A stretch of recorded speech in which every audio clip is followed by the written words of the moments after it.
This week we are going to learn a little bit more about Entity Framework. We are going to review code first. You're going to be working more with navigation properties and Fluid API. You're also going to learn about concurrency, and we're going to be working with database first, so you can see how that process works.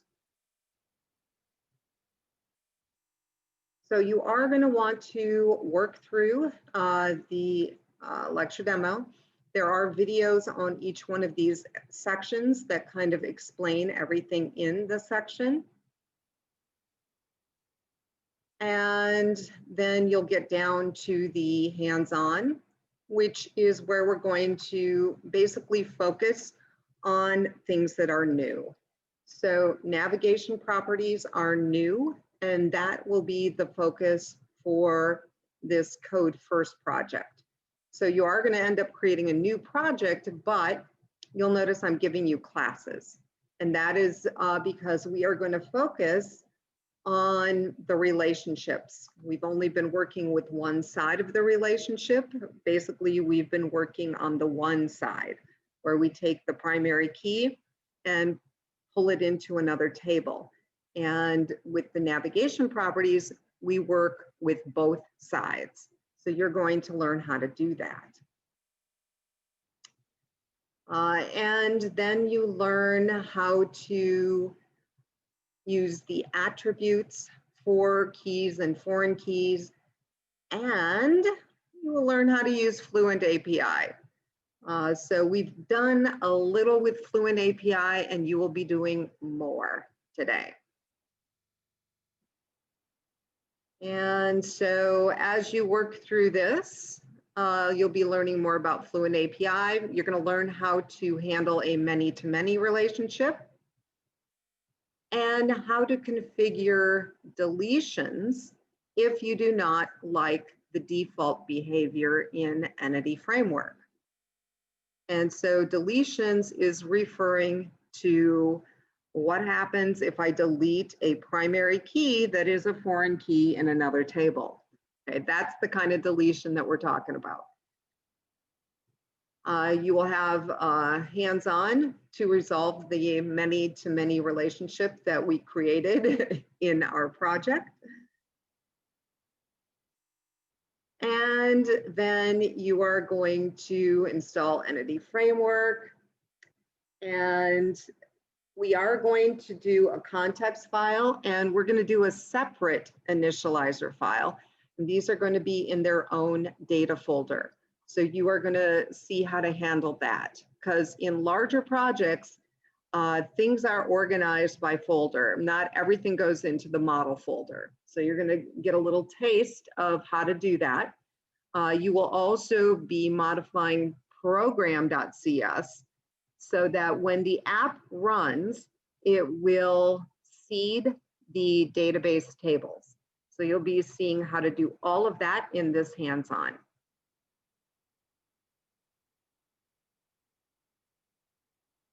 And after you are done with the code first project, you're going to move on to a database first project. And so database first is kind of the reverse of code first. So code first, we start with the models and we generate the database and tables. Database first, we start with the database and tables and we generate the models and the context. So you're going to see how that whole process works.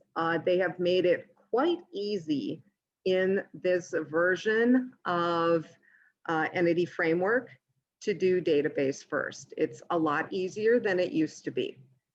So you will see how that whole process works. And so when you are done, you will have a running app. Then we are going to talk about meta classes and partial classes. There are some bugs in this, so that's why I'm not going to have you guys actually do anything with the meta classes and the partial classes.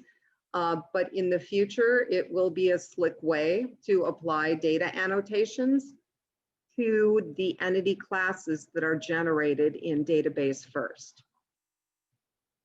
So we go through a couple examples here, kind of explain the process.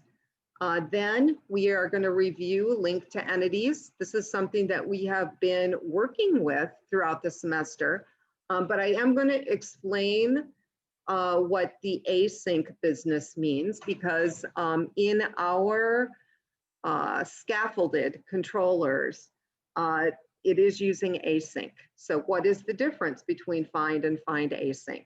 So we're going to talk about that. And we'll go through the different link commands and what they do. We're going to talk about projections. The book talks about that, so I kind of explain what that is and the best practice way of handling projections, which is creating the data transfer object. And then we get into concurrency. So we talk about what the default is, which is probably not the best way to handle concurrency. So then we talk about how you can change those concurrency settings. And then how to handle concurrency in the controllers. And it's really the update controller, the update action method that handles concurrency. The other ones aren't concerned with it. It's the update that has to be concerned with it.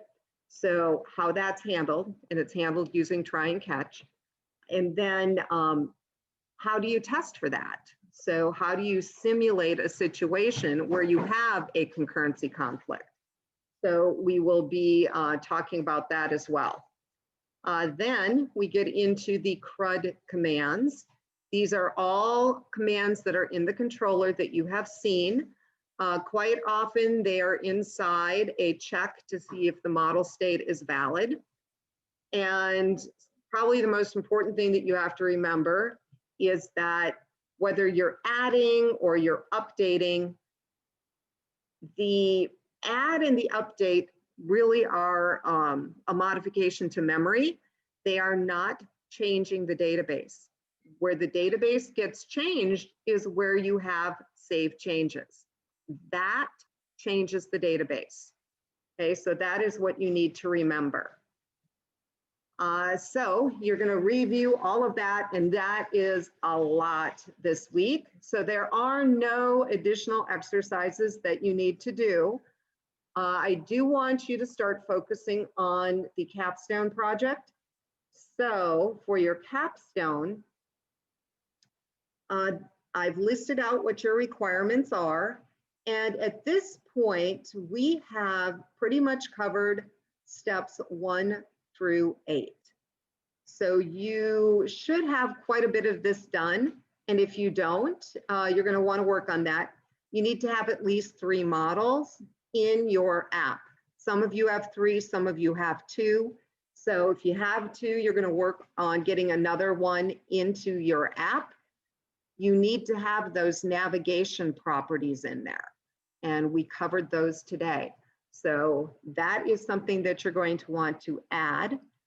And make sure you've got all of this running properly. That's what I would be focusing on, because in the upcoming weeks, in fact, next week, we are going to be learning how to do the search, sort, and pagination, and filtering will be in there too. And then following that, we are going to cover authentication and then finally deployment. So we are seeing the end of the tunnel here, guys.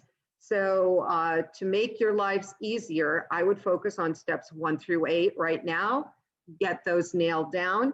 And then, you know, adding these last couple things in won't be too bad. As far as the showcase at the end of the semester, I've included the requirements here for that. So that's pretty much what we have left. And as far as assignments go, there will be the ones that we that are kind of embedded into the lecture demo, but there's not going to really be anything additional other than working on your project and getting that up to speed for the end of semester. So if you run into problems or if you have questions, please let me know, and have a great week.